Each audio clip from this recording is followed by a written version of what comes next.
Oh my.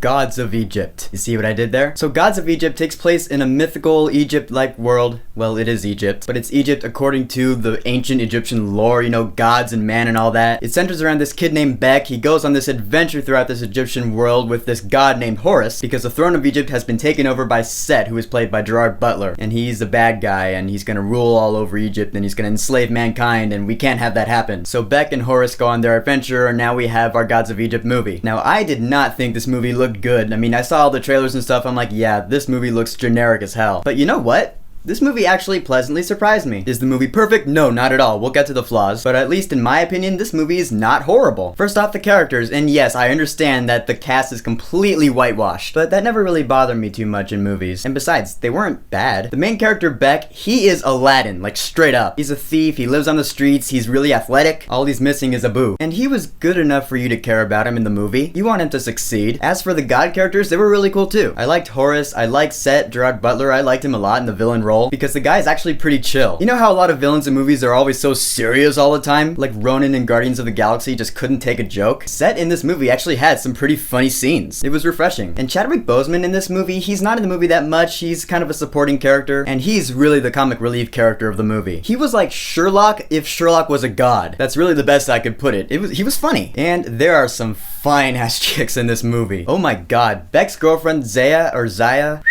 and Elodie Yung plays the goddess of love in this movie. Yeah, before we see her as ninja assassin Elektra, we see her as the goddess of love. And god damn, she's hot. The funny thing is, you know, these hot chicks in the movie, they always dress so provocatively, and normally that would actually bring a movie down if that's all the characters were there for, is to look hot, but that's not actually the case. They look hot, and they're actually fleshed out three-dimensional characters. That's not a bad combo in my book, and now I really can't wait to see her as Elektra. She's gonna kick ass. But you can have good characters in a movie, but still have shit plot and execution. That's what really the movie's all about. And that's actually where the movie surprised me. I thought the pacing was actually really good. There are parts of this movie where it gets quite a few points for actually pulling off something that I did not see coming. Like, there would be points I'd be like, you know, the movie would be really cool if it did that, but it's not gonna do that, you know, because they wouldn't have the balls to do that. Oh my god, they actually did it. That happened actually a few times. It kept the movie unpredictable. That's a good thing. Unpredictability in a movie is actually a pretty rare thing to come by these days. So Gods of Egypt gets some major points from me for that. And now for the visual effects. Now, the visual effects are like the big thing in this movie. They're pretty much the reason you go to see it, and they were kind of a mixed bag to me. There were some visual effects I see and I'm like, wow, that looks awesome. Like, you know those giant serpents you saw that pretty much dominated the trailers? Those things look pretty great. They look real to me. The Sphinx looked really good too. In fact, that was a really cool scene. But then there would be some other scenes where I was like, wow, that looks fake as hell. Like, these god characters can transform into beasts, right? But there would be a point where a god has like the body of a beast, but he still has his human head. But his head looked bigger than like the rest of his body. It looked really weird. It's like his body looked too thin compared to his head that kind of stuck out a little bit. It looked really strange. Those could have been cleaned up. And the dialogue too. For the most part, the dialogue was pretty good, but there would be these lines that pop up in the middle of the movie. I was like,